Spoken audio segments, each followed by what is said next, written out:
Hello, today we're going to be working on the second violin part for Goin to Boston.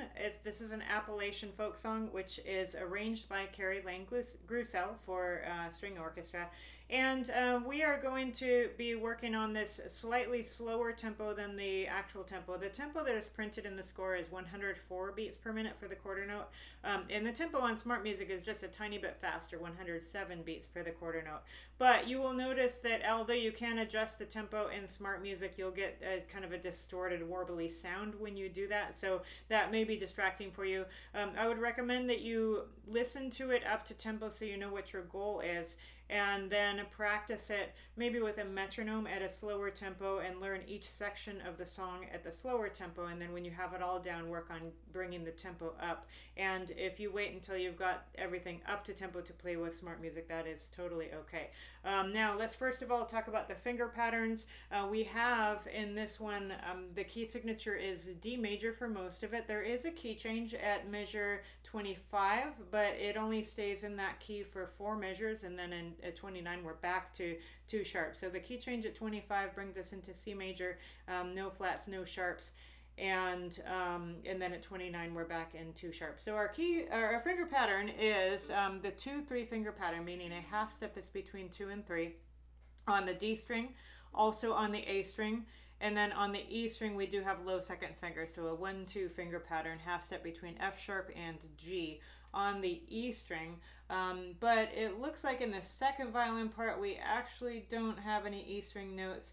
And we also don't have any G string notes, but if we did, it would be high third finger on the G string for that C sharp.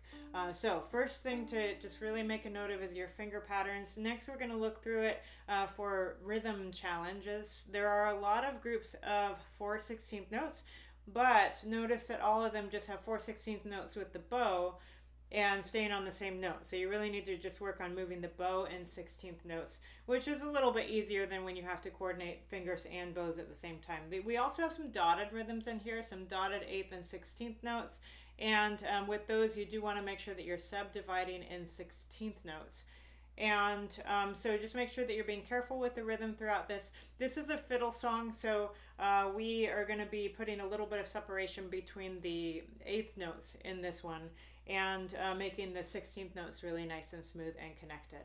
All right, let's go ahead and get started. We're going to go ahead and start with the tempo of 80 beats per minute. I'm going to put a metronome on just so we can adjust to this tempo, and then we'll just kind of try and maintain this tempo as we do this practice recording. So we're going to go ahead and start at the beginning on the open D string. So let's get that 16th note pulse in our head. Here we go. Listen.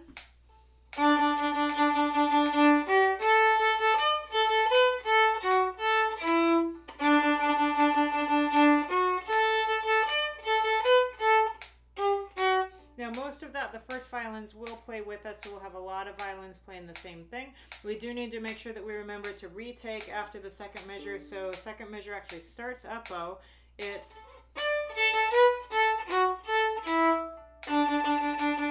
so make sure when you have that comma sound, the comma symbol above a note, you are taking a little bit of time off the note before it to do the retake so that you can hit the downbeat of the next measure in time. Okay, I'm going to go ahead and turn the metronome off now, and let's go ahead and try measure 5. Now this is the first melody, and the second violins do have the melody along with the violas here. The first violins actually are not playing at all for the first 4 measures here. So here we go, measure 5.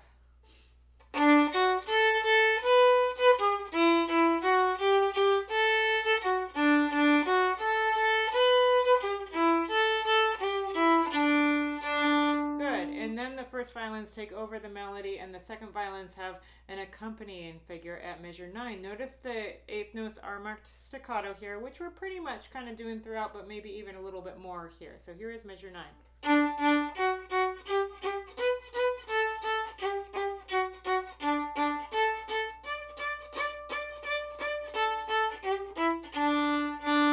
Okay to leave the bow on the string for those staccato notes. You want to keep it nice in the middle of the bow. It is only mezzo piano, so don't use a lot of bow or a lot of weight for those. Now, measure 13, we get to take it up to forte again, and we've got some more 16th notes.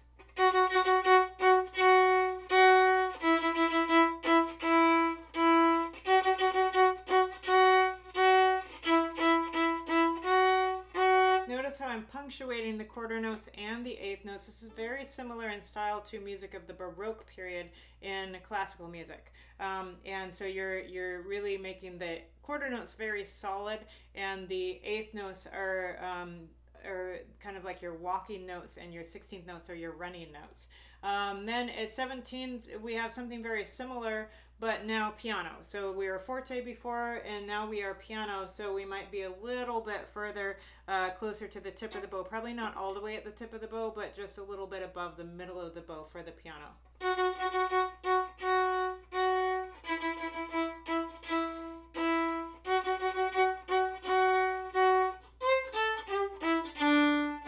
Good, and at measure 20, make sure that you do low second finger for that C natural. There's a natural sign marked on that, so that is a different note than is in the key signature. So it's low second finger for C natural.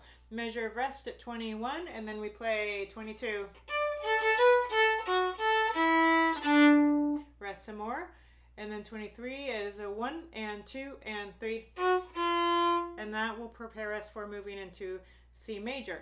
Now 25, the first note of 25 is arco with the bow, and then we're pizzicato on beat 2. Now it's possible that when we get this up to tempo, you're not going to be able to do that transition as quick enough to get both the bowed note and the pizzicato note, and that's okay. That happens really often in music, and when that happens, what you need to do is make an agreement with your stand partner, or maybe your director will tell you which one to do. Some of you will play the arco note, and some of you will play the pizzicato note. So some people will drop the last bowed note and play the first pizzicato note, and then others will play the last bowed note and drop the first pizzicato note.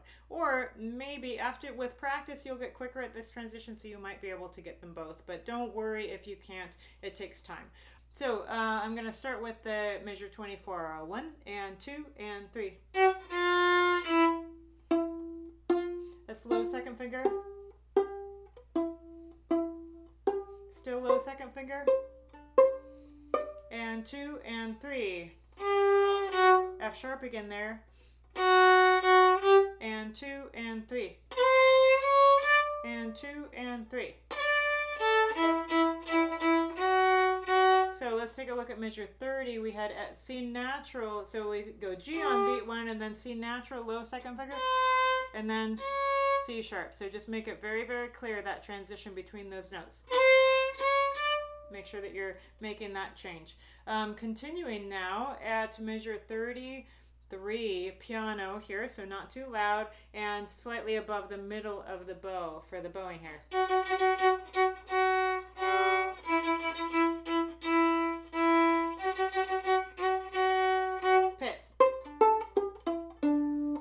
That's another spot where it might be tricky to get the pizzicatos in time, so you might have to drop a note, either the last bowed note or the first pizzicato note. Continuing, measure 37.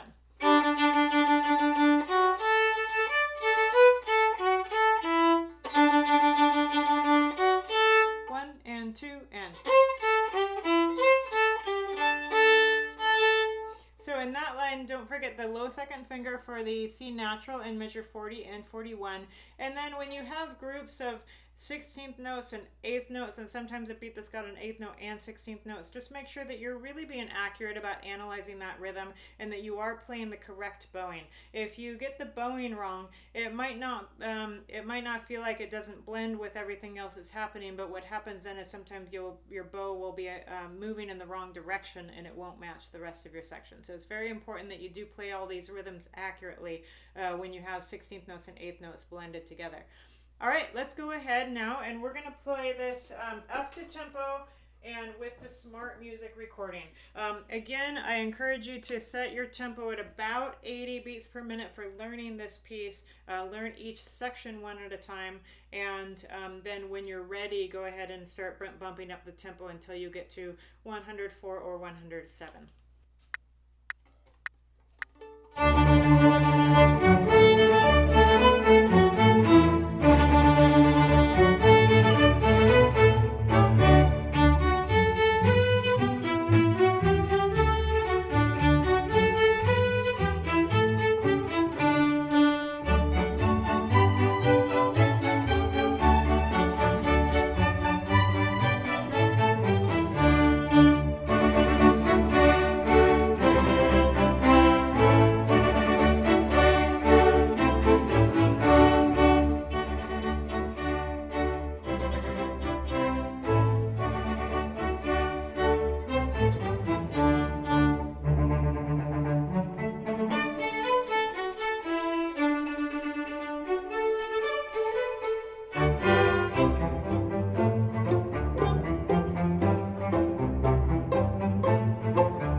I hope you enjoy practicing Going to Boston. I encourage you to see if you can look into the history of the song a little bit. It comes from the 18th century and it is a part of the Appalachian folk tradition. Good luck and happy practicing.